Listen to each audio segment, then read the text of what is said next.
Hello all, and welcome to the third night of the Detroit Pistons Pride Week presented by Delta Dental. This week serves as a celebration to inspire, impact, and support the LGBTQ plus community and spread a continual message of inclusion for all. We are fighting for justice right now, and that includes our LGBTQ plus community. I am joined this evening by several activists and allies in the sports world here to discuss equality in sports. Please welcome Team USA athlete, coach, activist, and founder of transathlete.com, Chris Mosier. We also have the voice of the Pistons radio, NBA champion, community advocate, and one of the bad boys, Rick MAHORN. And don't forget, we have professional basketball player, community leader, founder of Infinite Visions, and nicknamed the Manimal, Kenneth FARIED. We also have former WNBA player, activist, and the assistant coach for the women's basketball team at University of Rhode Island, Sharnae Zoll Norman. And we also have former NBA player, activist, and one of Time Magazine's most influential people in the world, Jason Collins. And finally, our moderator for this evening's panel, the founder and executive director of Athlete Ally, a nonprofit organization working to dismantle the system of oppression that isolates, excludes, and endangers the LGBTQ plus community. Hudson Taylor. Take it away, Hudson. Thank you so much, Jonathan, and thank you so much to our panelists for joining us tonight, everybody who's attending this Athletes for Equality panel.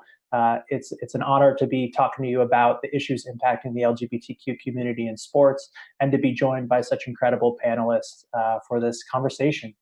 So I know we have so many amazing people who we want to hear from. So I want to start by kind of going down the line of folks. Everyone has come to tonight's panel because pride is both personal and important to them. You each have a connection to this conversation in some way. And so I would love for everybody on this panel to each share with our audience why celebrating pride is personally important to you. Jason, can we start with you? Sure. Yes. Pride is extremely important to me because for so many years, I was unable to speak my own truth. I was afraid to step forward and say, I am gay. So now it's incredible just to, be comfortable in my own skin and truly use my own voice and stand up and say, this is who I am. I'm proud of who I am. And we have work to do for full equality in this country. Amazing. Thank you. Shar? Yeah, so for me, it's really personal because I identify as a lesbian woman. I'm blessed enough to be able to have married my soulmate and enjoy my life. And so that's all due to others before me sacrificing and fighting for my rights and for others' rights. And so I want our younger generations to kind of grow up in a world where they're able to be 100% comfortable in who they are, to be their authentic selves, to not have to feel stifled or hide who they really are. I don't want that for anyone. And so I want them to have the opportunity to love whomever they please, to be employed and be judged simply by their performance, not by what they identify as or who they love. And I just want them to live life to the fullest without any regrets or without any judgment or their identity affecting their life. Amazing. Thank you so much. Chris? Yeah, I didn't know any trans people when I was growing up. And even in New York City before I transitioned, I did not know trans people in my close circle or that I was friends with. And, celebrating Pride for me is a moment where I can see other people who are like me and other people can see me and we can be in community. I think that's one of the challenges that we're all facing right now as Pride has shifted virtual this year. For me, the big part of Pride that feels so amazing is being there in community in person with other people, because there are so many people across the country and around the world who feel like they're the only one. Part of my experience was feeling like I was the only one going through this, that I was the only person who felt this way about my identity. And, it's important for me now to celebrate Pride because, as Jason said, I'm fully embracing all of who I am. And I didn't have the words for that at a certain time in my life. So yeah, I think celebrating Pride is important for me because of that visibility piece, and because I want to be visible to other people. I need to see other people who are also like me, and there's something really powerful about standing in community with others. And Pride is just an incredible time of the year. Thank you so much for that. I'll turn it to Rick. Well, first I'd like to say to Jason, you know what? I'm proud of you. I've been a person who admires someone who can be themselves, and a lot of times people just don't accept people for being themselves, and that makes it even more powerful for me as this professional athlete. This bad boy image where they say, he's rough and tough, but I always respected people for who they are, not for what they like or whatever they do. People are human beings, and this is what we're going on in society now. That when I was coaching the WNBA, I used to get ridiculed about coaching women. I thought it was exciting because you want to know something, winning those championships, but also teaching a professional athlete, treating them the same as you wanted to be treated. That's what life has to be about. The struggle that we're going through with this pandemic and everything, but this Pride Month really sets it up really perfectly, because it's about who you are, not about what people perceive what you do. It's who you are, and you're accepting to what you're about, your ability to be who you are. And you want to know something? Hey, I don't care. Be who you are. I'm proud of you regardless of what it is. So that's what really upsets me when I hear some people that I know. It's like, I said, you don't know them. You don't know them. Don't talk about them, especially around me. And Jason, I'm a mean dude. Thank you, man. I appreciate it. Thanks. Awesome. Thank you so much, Rick. And Kenneth.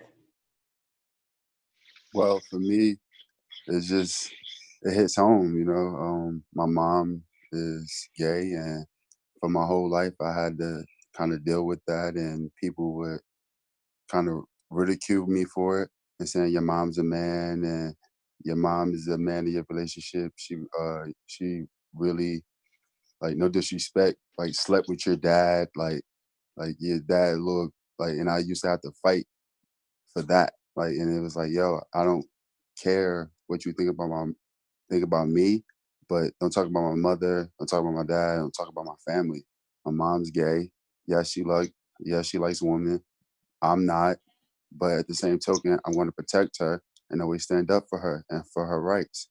And she deserves to be treated like a normal human being, like anybody else, like me, like Jason Collins, like Chris, like you, Hudson, like everybody in here. It's just, like Rick said, pretty much, don't disrespect people for no reason. I take pride into somebody who could come out and say, yo, this is who I am. And this is who I'm going to be for the rest of my life. And you're not going to disrespect me, or you're not going to disrespect my partner. And I take pride in that. And I'm excited to say, hey, I love my mom for raising me in that type of environment where she still was able to love a woman, but still have my dad in my life. And my dad was able to still love my mom and be happy for her and be proud of her. And it still raised me as a great son I am today. Awesome. Thank you so much, Kenneth, for sharing that. And thank you all of our panelists for just sharing your connection to Pride in this movement, in this moment. Obviously over the last 10 years, there have been more athletes who have come out, more allies that have spoken out, more teams and leagues have taken a stand than at any other time in history. We have just seen just a monumental Supreme Court decision to support workplace protections for the LGBTQ community that is historic, just a game changer, I think, for generations to come. But there's still a lot of work to be done, right? Where in many ways, we're still in an era of firsts where there are barriers impacting the LGBTQ community in sport. So I want to go back to Jason. Jason, as one of the few male athletes who has come out, what work is still needed so that other male athletes can feel comfortable sharing their sexual orientation with the world? Well, there's there's a lot. I got to tip my cap to women. They've been leading the way in this for decades, starting with Billie Jean King, Martina Navratilova. The list goes on and on. But um, with regards to male athletes, we're still waiting for that next male athlete to step forward in the big four North American professional sports leagues. Um, we're waiting for the day where it becomes like Elena Delle Donne came out before the Rio Olympics, and everybody was like, "Okay, cool, go win a gold medal," and you know, and so I hope that male athletes who are closeted can look at my example as, yes, when I was back in the NBA playing for the Brooklyn Nets, there was a lot of media attention, but after 2 weeks, that story can only be written so many ways. And then it's like, wait, now how's the team doing? Oh, they're 10-2 since he's been with the team, and they're making a playoff push. And when you're on a good team, especially in my situation with the Brooklyn Nets, everybody rallied around me. My brothers had my back; they were supporting me. If I fell down, they were sprinting over to help pick me up. So we need, for those closet athletes, we need our allies to be vocal, to show that it, like Rick said, like it's it's anything. You're part of the team, and it doesn't really matter, and then that we have your back, kind of thing, and support you. But and like Kenneth, we need those allies, so that the cause athletes know that, okay, if I do step forward, that I will be supported by the league. We've seen excellent leadership, starting with David Stern and now Adam Silver from our commissioner, from the league office, from different organizations and teams. Just about every team now has a Pride Night or has events like this, celebrating Pride. To now, you need your teammates and your coaches to step forward and say, I'm an ally and I support the LGBTQ community. And it won't matter if I have a teammate step forward, and I will still be there and have their back and support them. Awesome. Thank you so much, Jason. And I want to kind of use that opportunity to pivot to both Shar and Rick. You both are people who have been both players and coaches. I'm curious, from your perspective, what role do you think coaches play in making sports a space where LGBTQ athletes can be themselves? Shar, if you could go first. Yeah, so I think with coaches, I'm coaching 17 to 22-year-old women. And so with that, they'll follow my lead. I'm the adult in this situation. And so if I allow for it to be a safe space and let them know, no matter what, we're here, right? It doesn't have to be LGBTQ plus or whatever it is. We have a safe space here, and we're a family. With that family, you protect your family. And so like Kenneth has said, Jason, everyone has said, you have to allow people to feel comfortable in who they are. And so as a coach, I allow my kids to just have a safe space. You know what it feels like to be that young. You know that you're still trying to gain who you are, get comfortable with who you are, and your individuality. And so allowing them to be that, knowing that, telling them we have their back, showing them we have their back, not just for cameras, but showing them in everyday life.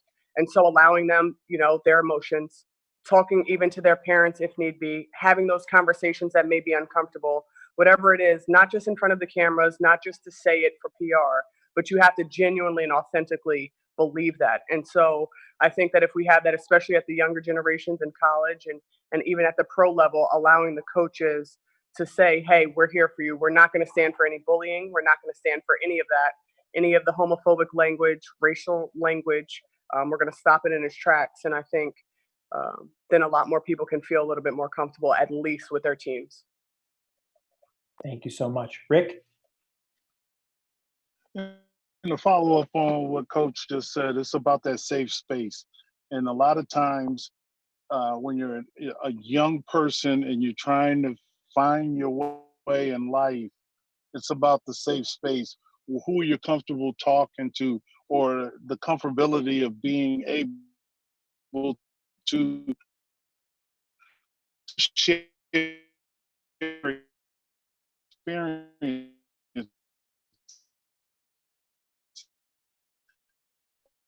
and as I do, how can you have no judge is not my job. My job is to be a person who loves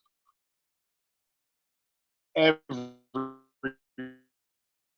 and I'm still with some guys that I know that are gay, and I think it's amazing because I can sit there knowing who I am and enjoy a good time with some guys that you go, okay, well, when people prejudge you, they put this book on you and say, oh, he must be like that. It's not about what I'm like. It's about who I am, and it's who these young men and these young women are. They just want to play basketball. They just want to go out and enjoy themselves.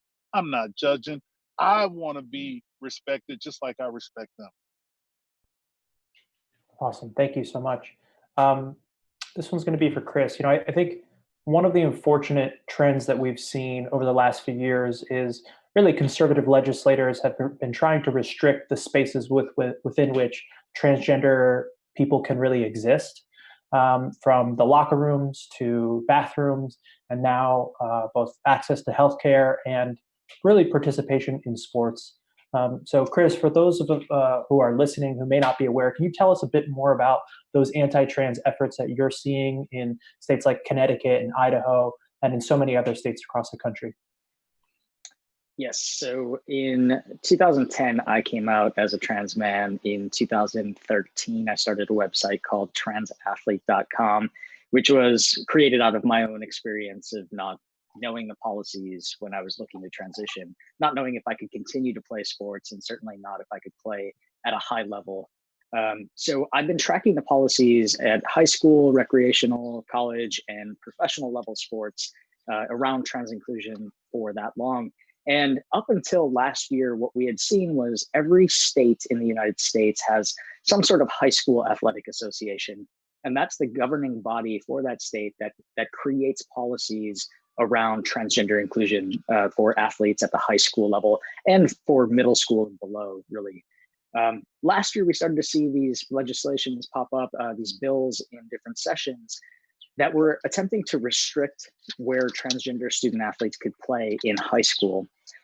So last year was the first year, but this legislative session, starting at the end of last year through now, we saw almost half of the states in the United States had some sort of government bill that was put forward from conservative legislators attempting to restrict or completely ban transgender student athletes, specifically transgender girls, from playing sports with girls at the high school and also at the college level.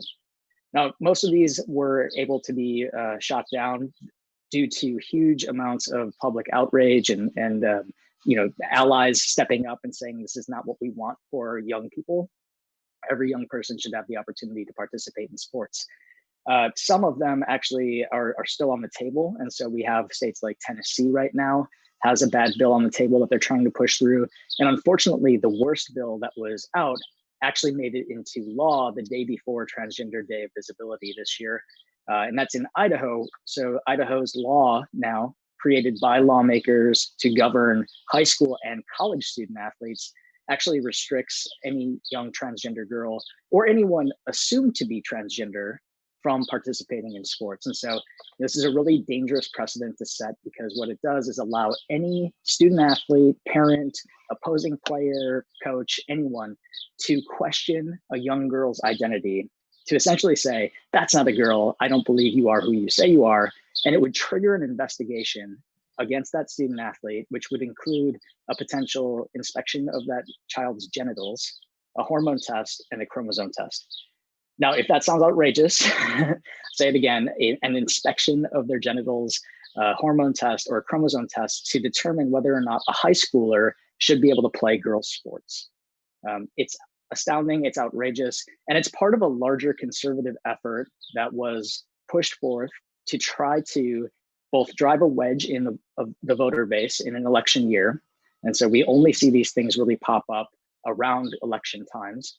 And also, because this is an entry point for other legislation, other anti-trans legislation to come forward, restricting us from things like healthcare, like participating in the military. And we were chatting before the session about how important it is that the Supreme Court just ruled in favor of LGBTQ employees to say that we are protected by the law and cannot be discriminated in the workplace. Hopefully this will have an impact on these anti-trans legislations that are coming down in sport. Thank you so much for that, Chris. I think that, the truth is that privilege is blind to those who have it. And I think for a lot of people, they're probably not aware of the degree to which trans athletes' right to participate is really under attack in many states in this country. So thank you so much for that overview and that insight. I want to turn it to Kenneth. Kenneth, you're one of the few outspoken allies really across all of like men's professional sports. I actually don't think we see enough male allies in sports spaces. So I guess my question to you is, why do you think there aren't more male allies standing in solidarity with the LGBTQ community? It's tough to say, I can't speak on others' experiences, but for myself, I just was accepting of, like I said, the LGBT community right out of outright birth, pretty much. My mom came out at an early age for me, so I really had no choice but to accept it and love my mom to me. And no matter what, I'm like, yo, I don't care what you like, mom. I'm happy for you. Like, I'm ecstatic for you because you're happy. So that's all that matters to me. As long as you're happy, my dad seems happy, everybody's happy, I'm happy. I don't care. I like what you like, ma. You like women? I like women. Cool. That's how I took it. And at a young age, I didn't see, oh, a woman who like women and the world is messed up and oh, my mom, something's wrong with her. Like, I didn't see any of that. I just saw my mom happy in a relationship. And that's all that mattered to me. And for me, I was like, yo, everybody should be accepting of that.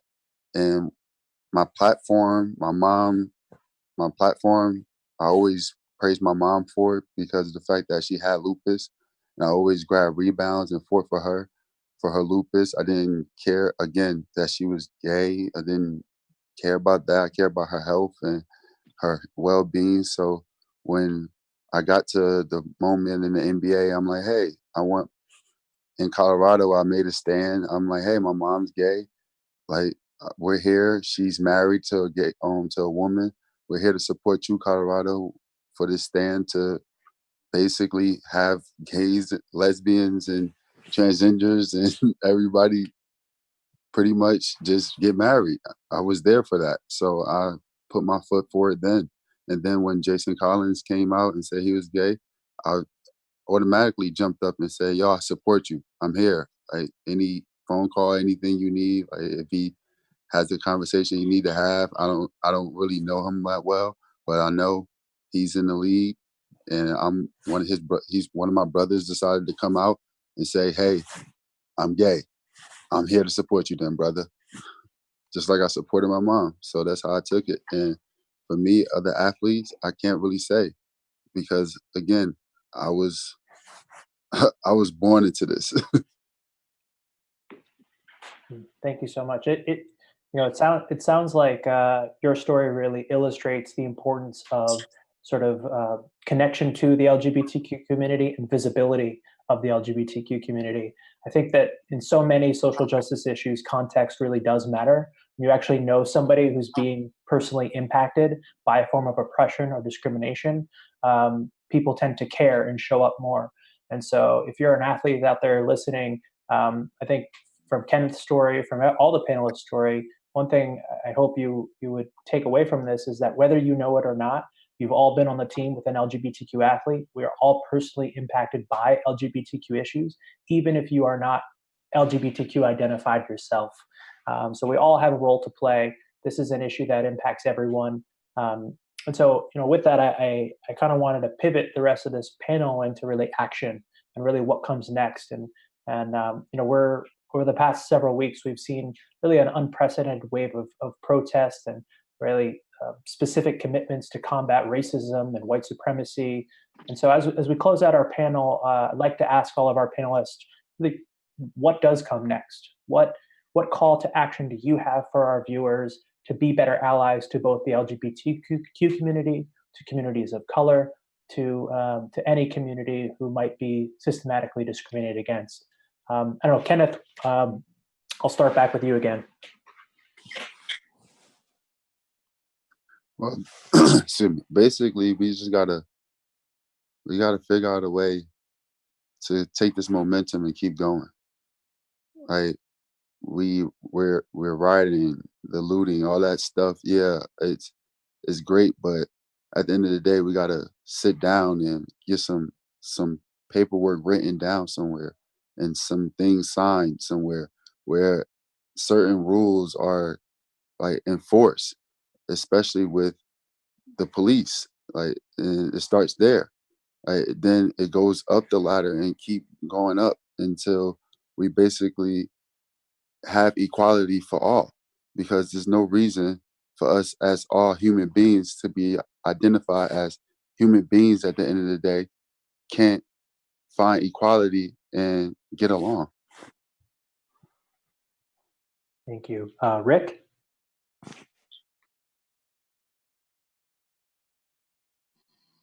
Okay, I'm sorry, I don't know what's going on with this, but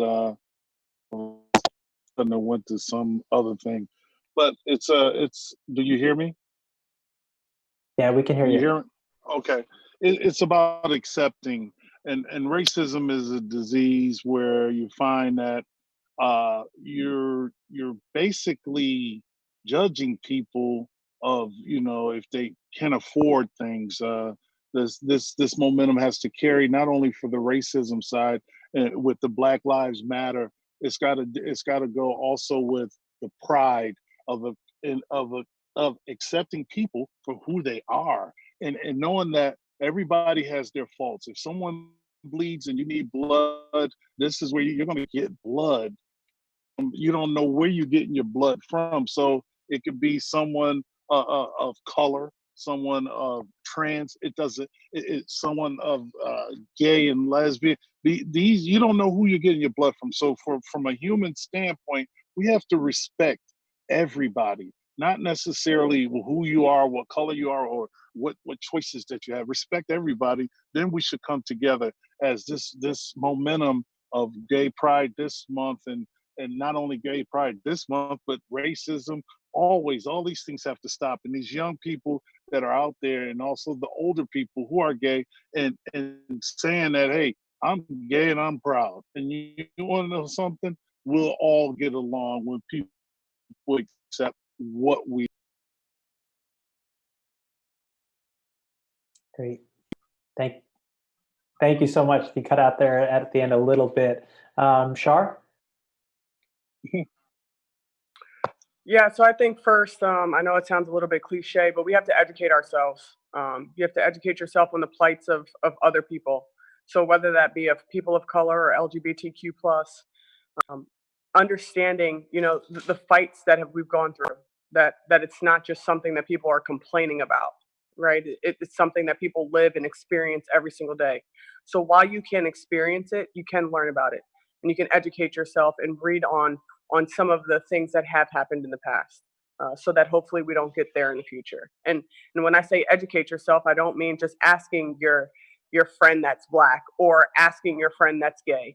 I mean actually doing research, right? We have, you know, a breadth of knowledge right in our hands every single day, and so use that. Don't disrespect someone by asking them to educate you. You have to go and put forth the effort to really understand, and then maybe you can have empathy for someone else. Secondly, we need to get out and vote, and not just vote based on parties. I mean, we need to vote and really do research on who we're voting for, research where they stand on issues of whether it be police brutality or whether it is gay rights, marriage equality. You need to look and see where they voted before, not just what they're saying right now. Look at their track record. Again, research, right? We have to educate ourselves. And then, you know, I think the last thing that we can do and the easiest thing that we can do is to not allow people that are racist or homophobic or that want to hold other people down, don't allow them to feel comfortable in spaces, right? This abhorrent behavior doesn't just come out of nowhere. So when someone is making racist comments or homophobic comments in your presence, make them feel extremely uncomfortable. Don't allow them to continue this. And so not only, Chris, not only will, that person then maybe think about what they're doing, but if you have children, now you're educating the younger generations that this is not going to be tolerated.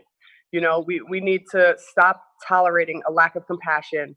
We need to start praising kindness and humanity back in America, especially, but in the world. So well said.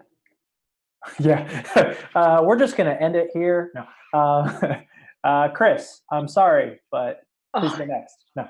Brutal. Yeah, that was so well said. I'm going to echo the educating part. I think that a good foundation to start, at least around trans topics, is general terminology. And I think this goes for LGBTQ inclusion in general.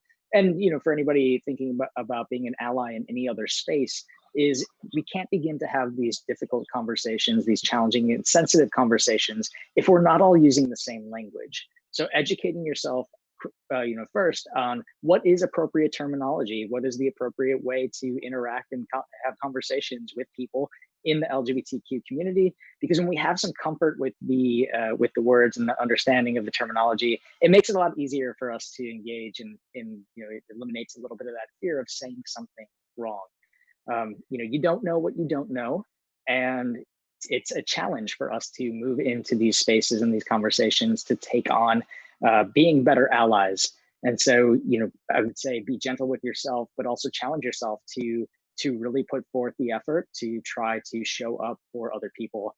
And then a final thing that I just need to mention is we all need to keep in mind how all of this is intersectional. So we've been talking about racial justice and equality for the last 2 weeks at a large scale, and we have a lot of momentum behind that. And we also need to understand that this plays into our struggles as LGBTQ plus people as well. When I'd mentioned the policies that are for transgender student athletes, a lot of the athletes that are being targeted are trans women, and specifically young Black and Brown trans girls. And so the way that Black and Brown women are policed in their body shows up in a lot of the homophobia, transphobia, and sexism that exists in sport. And so we can't begin to tackle LGBTQ issues in sport if we're not also thinking about racism and sexism and our history in sports with both of those things. So just always have to throw that out there. I think it's so important that we don't try to separate this out, because any space that I walk into, I'm showing up with my LGBTQ identity intact. And so I can't separate that, just as folks can't separate their race. We can't separate our gender, our sexual orientation. We come as whole people. And a lot of us try to hide that in certain spaces. But I think, for allies, it's about getting that education, having the challenging conversations, and, just starting off right there, like starting off just doing a little bit of research. And that's a great first step to have conversations with people in your circle. We don't have to go out and be allies on a platform, a global platform to try to change the world. We can start by having conversations with our family and friends and partners and people in our community, and see the effects of being an ally ripple out from there. So start small. Beautiful. Thank you so much. Jason? Yeah. It's tough act to follow. Great points about educating yourself and having these conversations. One thing that once you have those conversations and educate yourself in those circles that you're in, is then, okay, how can I affect change? Whether it's at a community level, a group of us, former Stanford basketball players, were talking about, okay, how can we affect, like where can we affect change?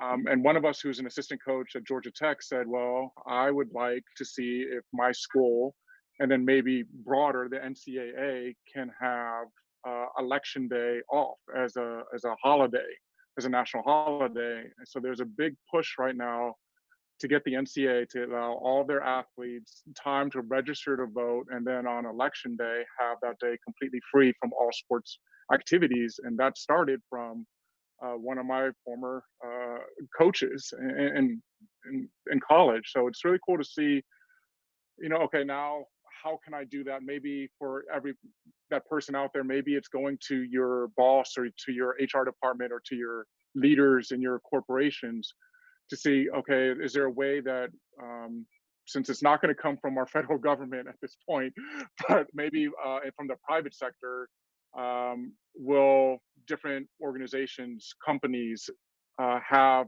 an election day holiday, something like that. That's like a push to get people, again, the importance of voting, know who you're voting for. But yeah, there's a big push to have companies now have, we saw the Minnesota Timberwolves, I saw announced that they are now having a company holiday for election day. So hopefully other sports teams and heck, even sports leagues will follow suit behind that. Wonderful. Thank you so much. I want to take this moment, I think the Pistons as well. Oh, the Pistons too, yes. That's what I'm seeing here, so that's great. So for those who are attending, if you have questions, you can please direct them to the Q&A. We're going to just turn it now to kind of open forum questions. And I know we've already had a couple that have come in, which are great. So question, and panelists, if it speaks to you, please feel free to jump in and answer as you'd like. First question to the group, how do you stay motivated as an athlete during COVID? I feel like Chris has been the most motivated athlete among us, but well, can I just say, so yeah. I don't know if has anybody else had COVID? I know I mean, obviously I have, but I don't know if anybody else has had COVID. Please out there, please take this very seriously. I was taking it seriously before, but unfortunately I took a work trip to New York in the beginning of March, and upon getting back here to Los Angeles, got sick and got very sick, and I had to end up going to the hospital. I thought I was having a heart attack, but obviously I've made a full recovery. But please take this seriously. Wear masks. Do what you can for the physical distancing. And then as far as the retired, I'll talk about the retired players. I think that's something that helped me get through COVID was that I tried every day, even as sick as I got, I tried to do something. I recently bought a Peloton. I know Chris, I see the bicycles in the background there. And even as sick as I was, I would try to do at least 5 minutes, just try to do something to stay physically active out there, and really, gotta, exercise as much as you possibly can. But yeah, this pandemic, it's definitely real out there. Yeah, I think for me, it's about remembering your why. So all of my races are canceled. The World Championship race that I was training for with Team USA is canceled and postponed until next year. So my schedule is really clear for the rest of the year. And so a lot of athletes are motivated by playing in the games, by playing in the season. But, for me as an activist as well, I have the bigger picture of thinking about, I like being a professional athlete so that I have the platform so I can talk about the issues that are important to me. And right now, the issues that are important to me are taking precedence over training and competing. So, for me, staying motivated is just thinking about my why. And that is so that other people out there who are in the LGBTQ plus community, and as well as allies, can see someone like me performing at a high level and know that it's possible for them to do it too. So that's, my why of why I wake up every day and why I want to continue to be a high performing athlete is just so that other people have a role model, so that they know that there's possibility for them in the world. And that is all the motivation that I need to stay consistent, to continue to train. Thank you so much. Another question we have here, I think in all of our work, it's likely that if you care about social justice issues, you're going to come in contact with people who don't, who might be very anti-LGBTQ, who might be racist, sexist, ableist. How do you deal with that? What advice do you have for somebody who might be engaging with somebody who's really potentially hostile to the issues we're all fighting for. I guess I'll take this or start it. I think that's where education comes in. It's hard to dispute facts. I don't care how loud you get or how angry you want to get about your stance. Facts are facts. And so when you bring up that, the timeline of slavery and how there still is systemic and systematic racism and how that, that oppression kind of still carries over, I think being able to be educated on your stance and give not only just opinion, don't allow just for emotion, because sometimes when people are trying to argue with you, they're just picking with you to get you emotional so that they don't hear your case. And so, just try your best to stay factual, to understand that you're not going to change everyone. So state your case. If you feel like it's getting you to a level where it's harmful to you or your emotional state, walk away. You don't have to argue with everyone. It's not your job to change their minds. Your job is to, control what you can control. If you need to be an ally, then you're being an ally to those people that need you. If you're being an activist, you're being an activist to those who need you. It's not always about changing someone else's mind. So if they're stuck in their ways and they're stuck in their thought processes, well, then that's what it's going to be. So you give yourself, give a little of yourself, give some education, give some facts. And if they're still stuck, well, then that's going to be on them at that point.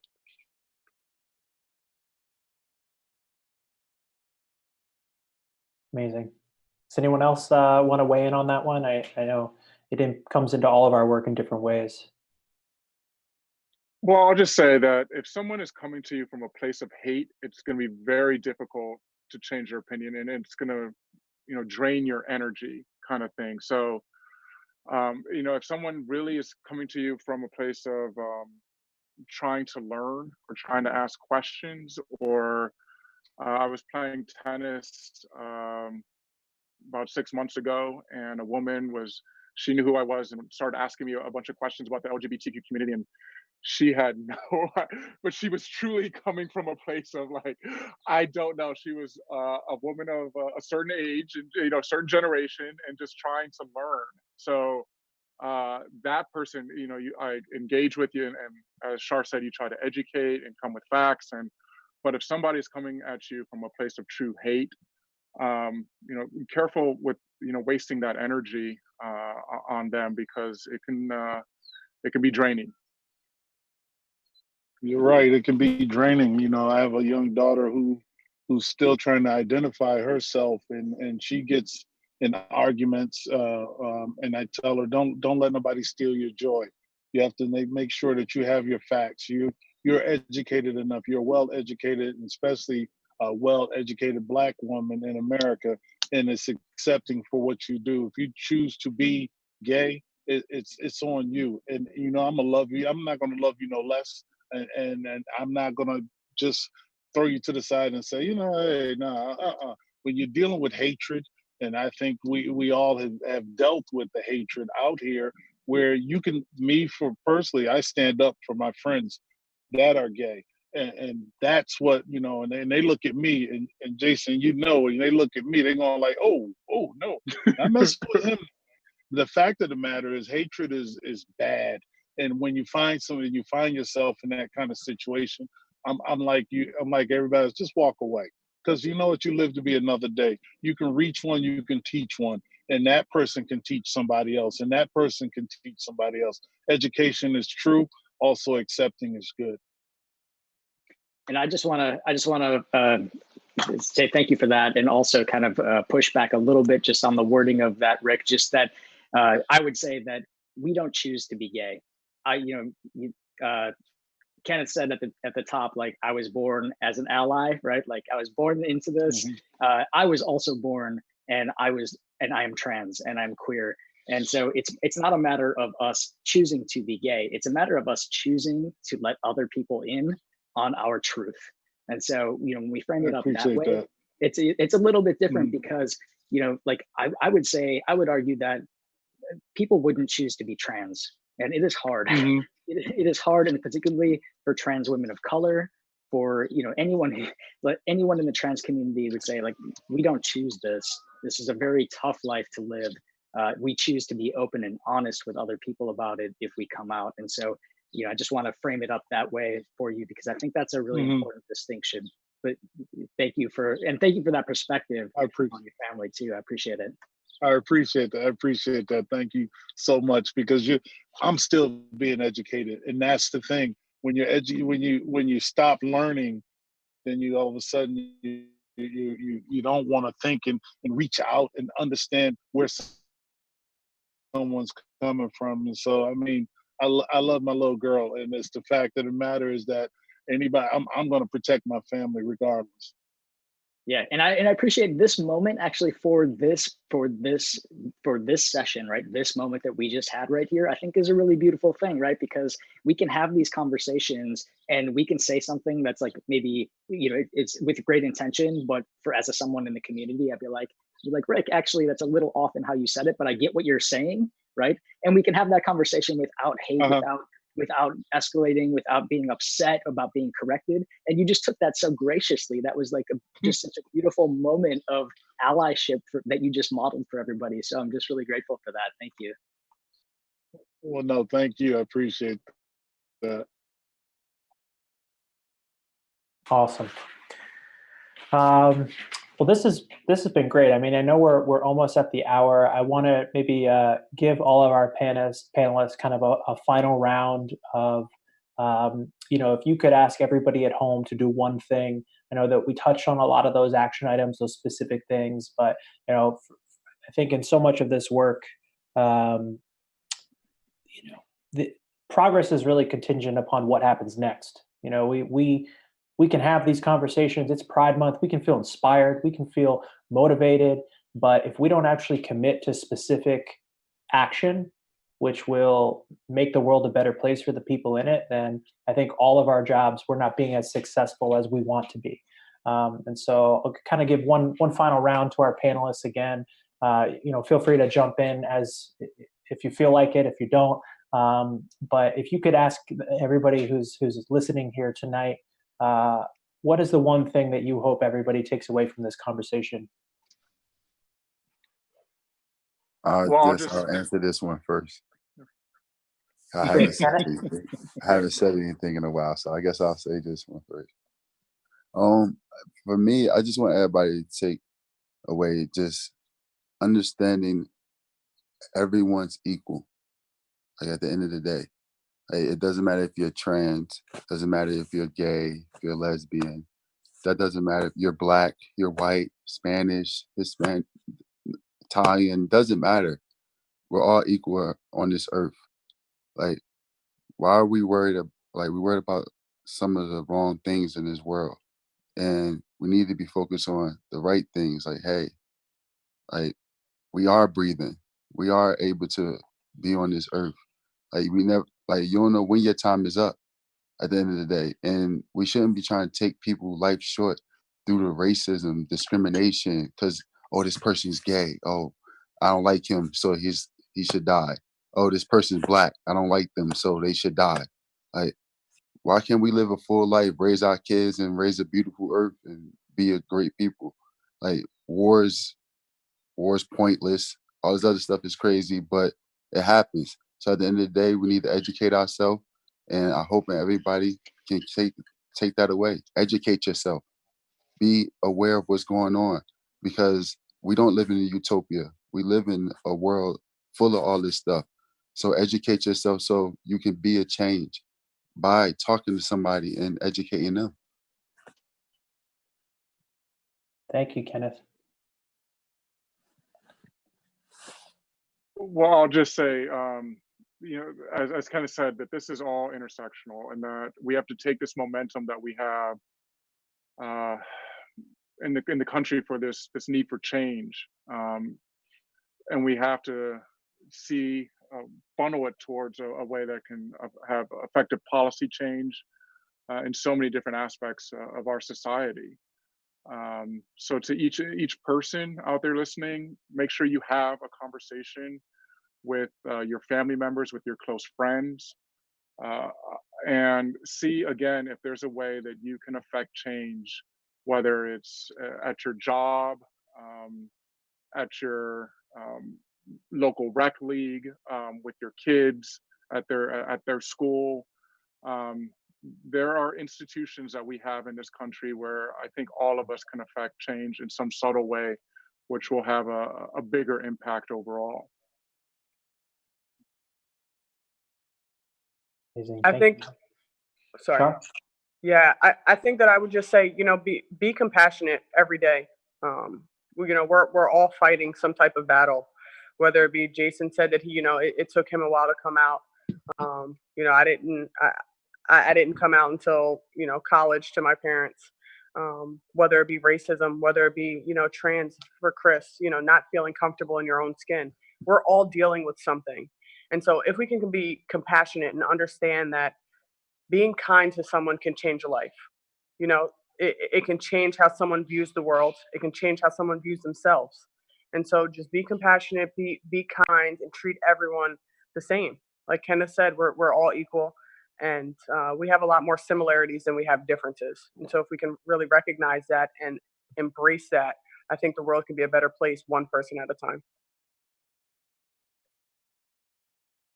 Great. Beautifully said. I think you're muted, Hudson. Oh, sorry. There you go. Chris or Rick? I'm trying to work this thing right. I want one of those Jason shirts that he's got on. So Jason, make sure you send me one. My thing is, and I started it off, to be human, we're all human. Let's all treat each other with respect and dignity. The thing is, I'm no better than the homeless person, the gay, the trans, the queer person. I'm no better than them because I'm breathing the same air that they're breathing. I would like everybody that is looking at this and everybody in this group to say, you know what, I'm going to educate the next one, and I'm going to make sure that they're on the right path and making sure that they're engaging in their community and also being engaging in voting and making sure that we can get all these legislative things passed where no one has to be fighting just because someone is different in color and stature, skins, looks, hair, whatever they want to look. People judge you for different things. You don't judge people. You look at people for their soul and their spirit. That's what I would like for everybody out there to take, to be understanding and educate themselves. Great. Chris? Never underestimate your ability to create change in the circles around you. So just simply by you doing your own research might influence your friend, your partner who's interested in, oh, wow, Chris has been doing a lot more reading on racial justice. Maybe I should investigate what that's about, right? So we have a profound impact on the people around us that we may never know. It's very often that people are impacted and don't tell us. So you have an influence in the circles around you. So take the steps to educate yourself.